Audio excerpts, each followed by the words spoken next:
Assalamualaikum warahmatullahi wabarakatuh. Perkenalkan nama saya Febri Sudianto dengan akhiran NIM 005 dari kelas SMA dengan mata kuliah Analisis Industri. Di sini saya akan mempresentasikan analisis kasus berdasarkan soal ujian akhir semester yang telah diberikan. Kasus yang pertama mengenai rasa ID. Setelah saya telaah, rasa ID ini tergabung dalam industri yang terfragmentasi. Hal ini dikarenakan industri ini memiliki lebih dari 70.000 usaha makanan rumahan. Selanjutnya itu tidak ada pemain dominan yang bisa dibilang market share itu hanya lebih besar dari 1%. Selanjutnya ada banyak pesaing lokal dengan jaringan terbatas dan juga marginnya itu cukup tipis, sekitar kisaran 12-18% saja. Nah, untuk posisi pesaingnya itu berbasis eh, loyalitas lokal, bukan skala ataupun pada brand nasional. Nah, mengapa industri tersebut terfragmentasi? Ini dikarenakan hal-hal sebagai berikut. Yang pertama itu mudahnya penghalang untuk masuk ke industri tersebut. Dikarenakan modal yang diperlukan itu kecil sehingga siapa saja bisa memasuki industri ini. Terdapat juga yang kedua ini terdapat demand localized yang dimana di sini selera makan masyarakat itu berbeda-beda di tiap daerah atau kota. Selanjutnya yang ketiga ini tidak ada skala ekonomi nasional sehingga skala lokal itu lebih menguntungkan. Yang keempat ini terjadi dikarenakan kebutuhan relasi personal dan juga layanan personal. Yang kelima ini ada preferensi budaya dan lokal yang cukup kuat. Selanjutnya ada hambatan keluar yang rendah sehingga pemain itu bisa masuk dan keluar dengan mudah. Lalu bisakah fragmentasi ini diatasi dan bagaimana caranya? Bisa dibilang eh, tidak bisa diatasi sepenuhnya. Hal ini karena struktur ekonomi mendasarinya pun sudah terfragmentasi sebagai penjelasan sebelumnya yang telah saya jelaskan. Tetapi sebenarnya industri itu bisa dikurangi dengan berfokus pada segmen-segmen tertentu atau lebih spesifik, misalkan seperti makanan sehat, premium, corporate catering, ataupun lifestyle food. Apakah mengatasi fragmentasi ini menguntungkan? Di mana dan di mana sebaiknya perusahaan diposisikan? Nah, sebenarnya mengatasi fragmentasi itu sepenuhnya merupakan hal yang tidak realistis. Hal ini dikarenakan perlunya biaya yang tinggi dan juga adanya struktur lokal yang tetap dominan. Nah, lebih baik memilih yang namanya niche atau berfokus pada segmen-segmen yang lebih spesifik. Hal ini bisa jauh lebih menguntungkan karena profit marginnya tuh bisa lebih tinggi. Hal ini pun berlaku untuk rasa ID, rasa IND. Jadi sebaiknya berposisi sebagai brand nasional yang berfokus pada niche market, mungkin seperti healthy food, premium segment, corporate ataupun lifestyle. Sehingga nanti bisa menargetkan sebagai top of mind dari segmen niche tersebut. Nah, jika fragmentasi ini tidak dapat dihindari, apakah alternatif terbaik untuk menghadapinya? Di sini ada beberapa strategi alternatif yang bisa dilakukan terutama rasa IND. Yang pertama, desentralisasi yang dikelola ketat seperti mitra atau franchise lokal. Yang kode ini bisa membuat sebuah fasilitas formula cold kitchen yang standar di berbagai kota. Yang ketiga ini bisa melakukan peningkatan value added seperti pengemasan, pelayanan pelanggan, dan juga mungkin aplikasi atau app. Selanjutnya di sini yang keempat itu bisa spesialisasi produk di mana fokus pada niche yang mempunyai margin lebih tinggi. Selanjutnya yang kelima itu bisa spesialisasi pelanggan seperti corporate, keluarga urban ataupun milenial. Dan yang terakhir bisa melakukan yang namanya penggunaan teknologi dan platform digital seperti CRM ataupun loyalty program. Nah, berdasarkan strategi alternatif yang telah saya paparkan, Ini bisa dilakukan dalam beberapa tahapan fase untuk masa IND ini. Yang pertama di fase ke-1 itu bisa melakukan yang namanya R&D untuk spesialisasi baik dari produk maupun pelanggan dan juga peningkatan value added dengan estimasi biaya itu sekitar 800 juta. Selanjutnya di fase kedua ini melakukan yang namanya peluncuran resmi, marketing, kemitraan dengan logistik, juga sertifikasi vendor. Ini menghabiskan dana sebesar 5 miliar. Di fase ketiga bisa melakukan yang namanya desentralisasi yang dikelola secara ketat seperti pada mitra atau franchise lokal, dan juga bisa melakukan atau membuat fasilitas formula cloud kitchen yang standar di berbagai kota dengan estimasi biaya sebesar 6 miliar. Nah, di fase keempat ini berfokus pada penggunaan teknologi dan juga platform digital seperti CRM dan juga loyalty program yang menghabiskan estimasi biayanya itu 2,5 M.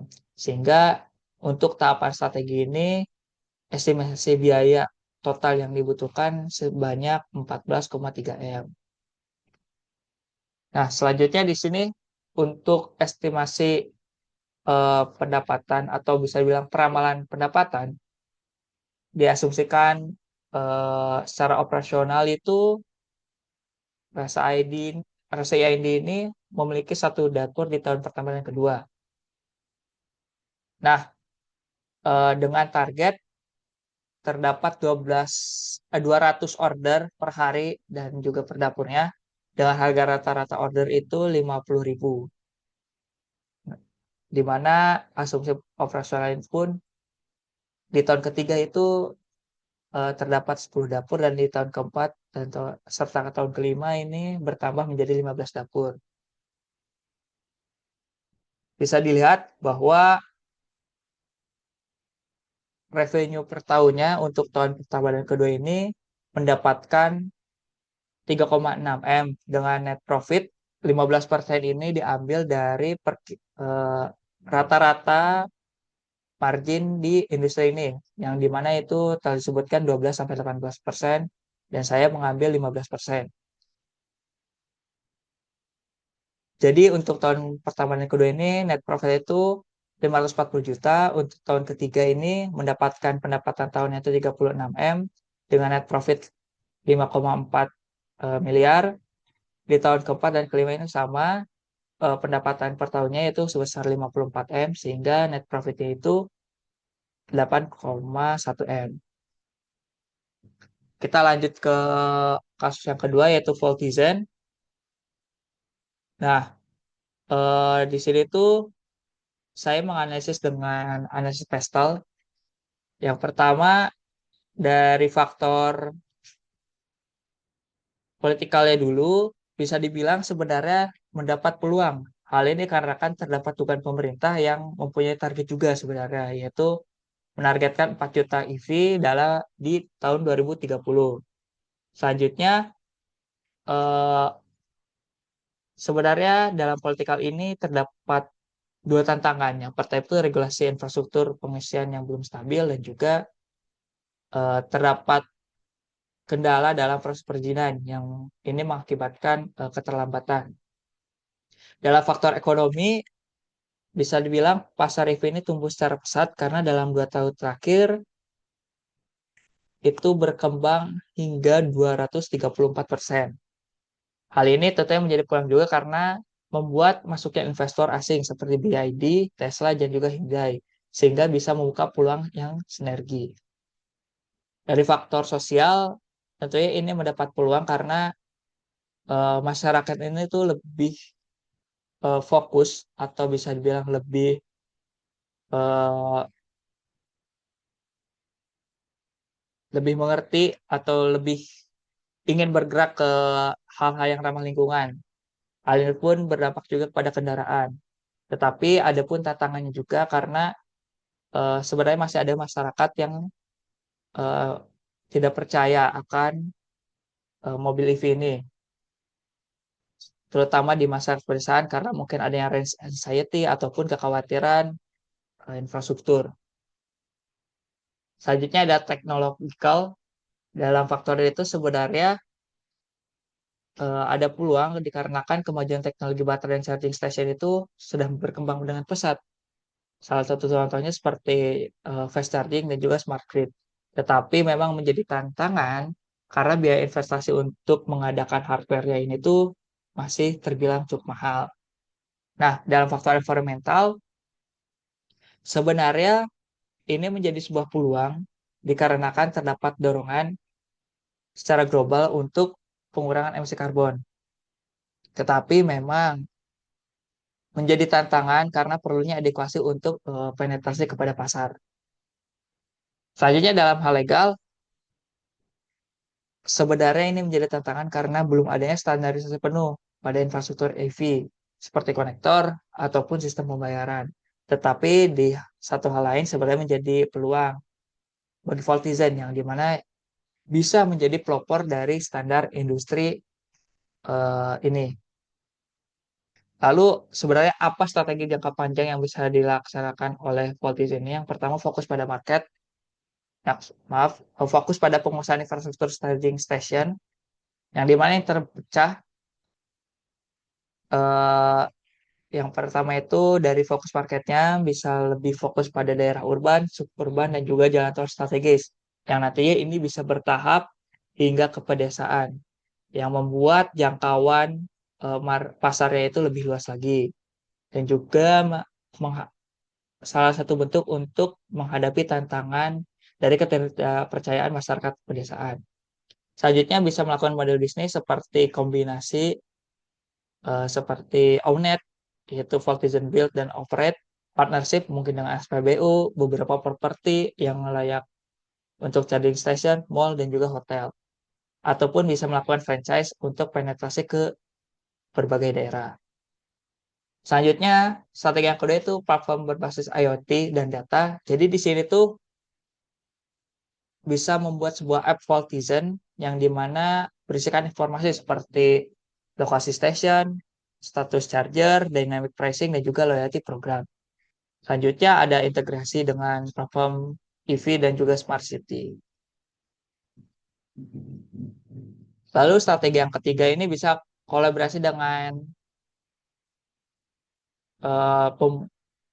produsen asli dan juga pemerintah yang dimana ini seperti membangun partnership dengan BYD, Hyundai, dan Tesla.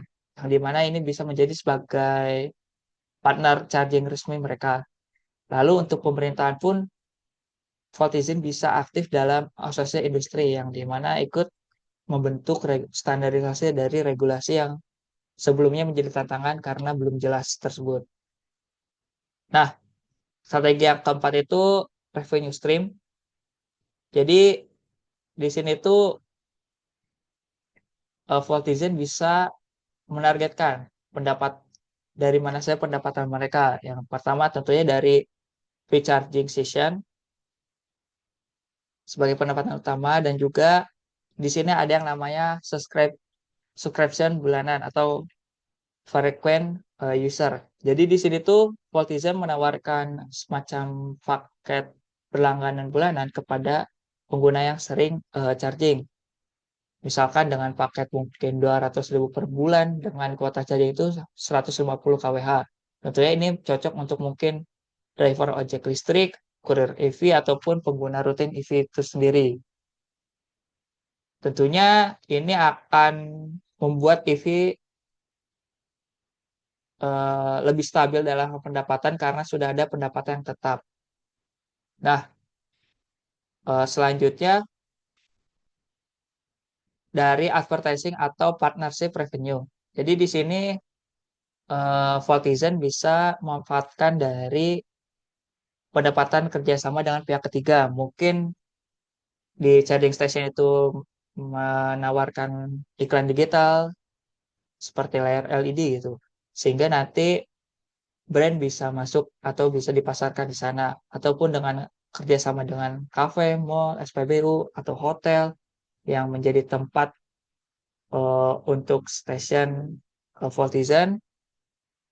Dan pendapatan yang terakhir itu ada data monetis atau EV use behavior. Jadi di sini Voltizen itu bisa menjual atau menggunakan data agregat dengan kebiasaan pengguna EV, seperti mungkin waktu yang paling sering charging, lokasi paling sibuk, model mobil paling populer, dan rata-rata daya atau daya persesinya.